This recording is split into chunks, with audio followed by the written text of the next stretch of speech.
ये है north Korea का dictator president Kim Jong Un. कहा जाता है कि इसने नॉर्थ कोरिया में अपनी अलग ही दुनिया बसा रखी है, एक ऐसी दुनिया जिसे जीता भी यही है और चलाता भी यही है। किम जोंग उन एक ऐसा डिक्टेटर है जिसे दुनिया का कोई भी मुल्क हल्का नहीं लेता, फिर चाहे वो अमेरिका ही क्यों ना हो। यहाँ की आर्मी भी यही है और गवर्नमेंट भी यही। ये ना सिर्फ ताकतवर इंसान है बल्कि बहुत खतरनाक भी। इधर लॉ बनाने वाला भी यही है और तोड़ने वाला भी यही। इसके बनाए हुए लॉज को अगर किसी और ने तोड़ने की जुर्रत की तो उसको सफाए हस्ती से मिटाना इसकी जिंदगी का मकसद बन जाता है, फिर चाहे वो इसका सगा अंकल हो या इसका अपना भाई ही क्यों ना हो। ज़ेम टीवी की वीडियोस में एक बार फिर से खुशामदीद। नाजरीन, north Korean president Kim Jong Un का बड़ा भाई किम जोंग नैम हमेशा से ही नॉर्थ कोरियन रेजिम के खिलाफ आवाज उठाया करता था। 2003 में इसको सजा के तौर पे मुल्क से निकाल दिया गया और वो चाइना में शिफ्ट होकर खामोशी से अपना गुजर बसर करने लगा। अपने हाफ ब्रदर को मुल्क से निकालना नॉर्थ कोरियन प्रेसिडेंट के लिए कोई अच्छा फैसला साबित नहीं हुआ, क्योंकि रिपोर्ट्स के मुताबिक Kim Jong Nam North Korea के सबसे बड़े दुश्मन अमेरिकन स्पाई एजेंसी CIA का इन्फॉर्मर बन चुका था और उनको इन्फॉर्मेशन सप्लाई किया करता था। किम जोंग उन को खतरा था कि CIA उसको मरवाकर उसके भाई को ऊपर लाएगी और नॉर्थ कोरिया की गद्दी पर बिठाकर अपनी मर्जी के फैसले करवाएगी। लिहाजा अब ये मसला किम जोंग उन के लिए हलक की हड्डी बन चुका था, एक ऐसी हड्डी जिसको तोड़ कर निकाला जाएगा। फरवरी 13, 2017 को किम जोंग नैम कुआलालंपुर से मकाओ जाने के लिए कुआलालंपुर इंटरनेशनल एयरपोर्ट में दाखिल हुए। उनको इस बात का बिल्कुल भी इल्म नहीं था कि हथियारों का एक ग्रुप पहले से उनका एयरपोर्ट पर इंतजार कर रहा है। इस काम को अंजाम देने के लिए बहुत आला दर्जे की प्लानिंग की गई, जैसा कि मूवीज में देखी जाती हैं। एक कोरियन आदमी ने खुद को टीवी प्रोड्यूसर जाहिर करके 2 खवातीन को ये कहकर हायर किया कि वो एक कॉमेडी शो स्टार्ट करने वाला है। एक खातून का ताल्लुक मलेशिया से जबकि दूसरी खातून वियतनामीज थी। उनको बताया गया कि वो एक प्रैंक शो करने जा रहे हैं जिसमें अनजान लोगों के चेहरों पर ऑयल लगाना है और फिर एक सीक्रेट कैमरा से उनका रिएक्शन रिकॉर्ड किया जाएगा। दोनों खवातीन का कॉन्फिडेंस बनाने के लिए कई महीनों तक उन्होंने ये प्रैंक शो वाकई में शूट भी किया, जिसमें बेबी ऑयल का इस्तेमाल किया जाता था। लेकिन उन दोनों खवातीन को जर्रा बराबर भी भनक नहीं पड़ी कि ये प्रैंक एक दिन उनको ले डूबेगा। 13 Feb 2017 को सो कॉल्ड प्रोड्यूसर ने दोनों खवातीन को यही प्रैंक करने के लिए कुआलालंपुर इंटरनेशनल एयरपोर्ट बुलाया। नॉर्थ कोरियन प्रेसिडेंट का भाई किम जोंग नैम जैसे ही एयरपोर्ट में दाखिल हुआ तो प्रोड्यूसर ने इशारा करके प्रैंकस्टर्स को बताया कि उनको अब ऑयल इस टारगेट के चेहरे पर लगाना है।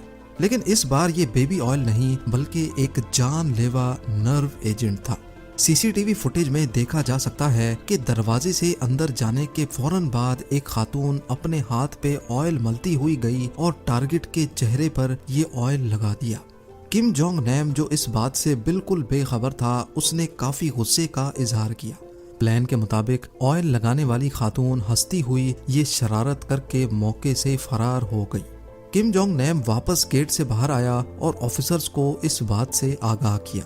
ऑफिसर्स ने फौरन उसको एयरपोर्ट पर ही मौजूद मेडिकल फैसिलिटी भेज दिया। इसी दौरान ब्लैक ड्रेस और सूट केस में एक शख्स जो ये सारा मंजर देख रहा था वो मेडिकल फैसिलिटी के बाहर आया और इस बात की तसल्ली की कि वाकई किम जोंग नैम पर ऑयल ने असर किया भी है कि नहीं। 10 मिनट के अंदर अंदर ऑयल ने अपना काम दिखाया और किम जोंग नैम ने मेडिकल फैसिलिटी में ही दम तोड़ दिया। ये VX नर्व एजेंट था जिसका एक कतरा भी अगर चेहरे पर लग जाए तो ये सांस की नाली के जरिए लंग्स में जाता है और फौरन बॉडी के नर्वस सिस्टम को अटैक करता है। इस अटैक के नतीजे में बॉडी के न्यूरोट्रांसमीटर्स बंद हो जाते हैं, यानी अब बॉडी ब्रेन से सिग्नल लेना बंद कर देती है। एक्सपर्ट्स का कहना है कि अगर नर्व एजेंट चेहरे या नाक के करीब लगाया जाए तो इंसान की जिंदगी का काउंट डाउन टाइमर स्टार्ट हो जाता है। इस परफेक्ट प्लान को अंजाम देने के पीछे कई किरदार थे जो एयरपोर्ट पर ही मौजूद थे। एक केमिकल स्पेशलिस्ट था जिसने खवातीन के हाथ पे लगे नर्व एजेंट को न्यूट्रलाइज किया। ड्राइवर था जिसने खवातीन को वहां से भगा दिया और चंद और किरदार भी थे जो लम्हा बलम्हा इस वाक़े की रिपोर्ट कहीं और भेज रहे थे। इस वाक़े के बाद मलेशियन पुलिस हरकत में आई और दोनों खवातीन को अरेस्ट कर लिया गया। उन दोनों को जब बताया गया कि उनके प्रैंक की वजह से नॉर्थ कोरियन प्रेसिडेंट के भाई की मौत हो गई है तो उनके पैरों तले जैसे जमीन ही खिसक गई। उन्होंने जब अपने सो कॉल्ड प्रोड्यूसर को कॉल लगाई तो तब तक बहुत देर हो चुकी थी। पुलिस का कहना है कि इस प्लान में 4 लोग इन्वॉल्व थे जिन्होंने मलेशिया में नॉर्थ कोरियन एम्बेसी में पनाह ले रखी थी और मर्डर के फौरन बाद वो यहाँ से प्री बुक्ड फ्लाइट से जकार्ता, दुबई और व्लादिवोस्टॉक के बाद सीधा नॉर्थ कोरियन कैपिटल प्योंगयांग भाग गए। ड्राइवर, केमिस्ट और दोनों खवातीन जिनको इस्तेमाल किया गया था उनको 2 साल जेल में रखने के बाद मलेशियन पुलिस ने रिहा कर दिया। इस प्लैंड मर्डर की तमाम कड़ियां घूम फिर कर मरने वाले के भाई और north Korean president Kim Jong Un की तरफ जाती हैं। नॉर्थ कोरिया पर किम फैमिली पिछले 80 सालों से वायलेंस और टेरर के दम पर राज कर रही है। यहाँ किम जोंग उन की पावर इतनी फैली हुई है कि नॉर्थ कोरिया में एक परिंदा भी अपनी मर्जी से पर नहीं मार सकता। यहाँ सिर्फ पैसा उनके पास है जो प्रेसिडेंट के साथ खड़े हैं। लोकल पॉपुलेशन को कंट्रोल में रखने के लिए उनको गुलाम बनाकर काम करवाया जाता है और अगर किसी ने गलती से भी आवाज उठाने की कोशिश की या प्रेसिडेंट के खिलाफ एक अल्फाज भी बोला तो उसकी सजा मौत से भी बढ़कर है। यही वजह है कि नॉर्थ कोरिया में 60% लोग पॉवर्टी यानी गरीबी में रहते हैं। यहाँ रोड्स हैं लेकिन उस पर गाड़ियाँ नहीं चलती क्योंकि लोगों के पास कार्स खरीदने के पैसे ही नहीं हैं।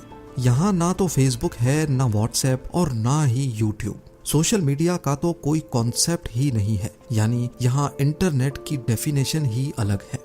अव्वल तो यहाँ कोई टूरिस्ट जाना पसंद ही नहीं करता, लेकिन अगर कोई फिर भी जाना चाहे तो नॉर्थ कोरिया में एंटर होने से पहले उसकी कड़ी जांच और चेकिंग की जाती है। टूरिस्ट के फोन में एक एक फोटो तक चेक की जाती है। नॉर्थ कोरिया का बुरा इमेज अगर किसी फोटो में भी पाया गया तो पूरे फोन को जब्त कर लिया जाता है। नॉर्थ कोरिया में फॉरेन मूवीज और सॉन्ग्स सुनने पर सख्त पाबंदी है। नॉर्थ कोरिया में रहकर इंटरनेशनल कॉल्स करना भी एक क्राइम है। 2007 में एक बिजनेसमैन को भरे मजमे में तब मार दिया गया जब उसने अपने सीक्रेट फोन से इंटरनेशनल कॉल की थी। North Korean dictator Kim Jong Un की किसी भी तरीके से बात ना मानना और मीटिंग में उसके सामने सो जाना ऑफिशियल्स को सख्त सजा भी दिला सकता है। एक मीटिंग के दौरान जब डिफेंस मिनिस्टर को नींद का झोंका आया तो सबके सामने उसको मौत के घाट उतार दिया गया। इन सब सख्त रूल्स के अलावा नॉर्थ कोरियन सिटीजन ने अगर गद्दारी की तो ना सिर्फ उसको बल्कि उसके बाप और उसके बच्चों को भी सफाए हस्ती से मिटा दिया जाता है, क्योंकि किम जोंग उनका मानना है कि जिस खून में भी गद्दारी आई तो वो उसकी पुश्तें मिटाकर लोगों के लिए एक दर्दनाक मिसाल बनाना चाहता है। ना सिर्फ इतना बल्कि यहाँ सिर्फ गवर्नमेंट अप्रूव्ड हेयर कट्स ही करवाए जा सकते हैं और यहाँ खेली जाने वाली गेम्स के भी अपने ही रूल्स हैं।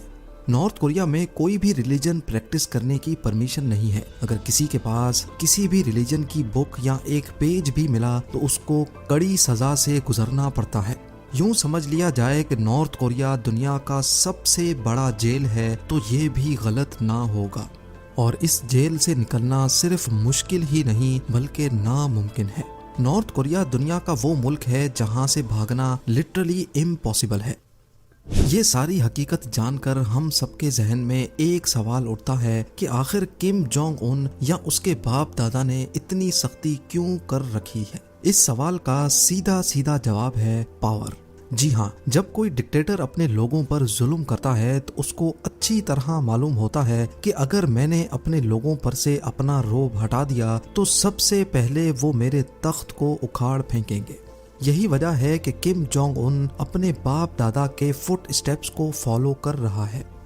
नॉर्थ कोरिया की ह्यूमन राइट वायलेशंस के खिलाफ किम का सबसे बड़ा दुश्मन अमेरिका भी खुलकर कुछ नहीं कर पा रहा, क्योंकि नॉर्थ कोरिया एक न्यूक्लियर पावर्ड स्टेट है। अमेरिका यहाँ फिजिकल इंटरवेंशन तो नहीं कर सकता, लेकिन किम का घेरा तंग करने के लिए अमेरिका ने नॉर्थ कोरिया पर खासी सैंक्शंस लगा रखी हैं। जैसा कि दूसरी कंट्रीज नॉर्थ कोरिया से किसी किस्म की भी ट्रेड नहीं कर सकती। गोल्ड, मिनरल्स, मेटल्स, आयरन और हत्ता के कोयला भी उनसे ना कोई खरीद सकता है और ना ही उनको बेच सकता है। एक तरह से देखा जाए तो नॉर्थ कोरिया जो कुछ भी है वो बस सिर्फ इस 4 दीवारी के अंदर ही है। उम्मीद है जेम टीवी की ये वीडियो भी आप लोग भरपूर लाइक और शेयर करेंगे। आप लोगों के प्यार भरे कमेंट्स का बेहद शुक्रिया। मिलते हैं अगली शानदार वीडियो में।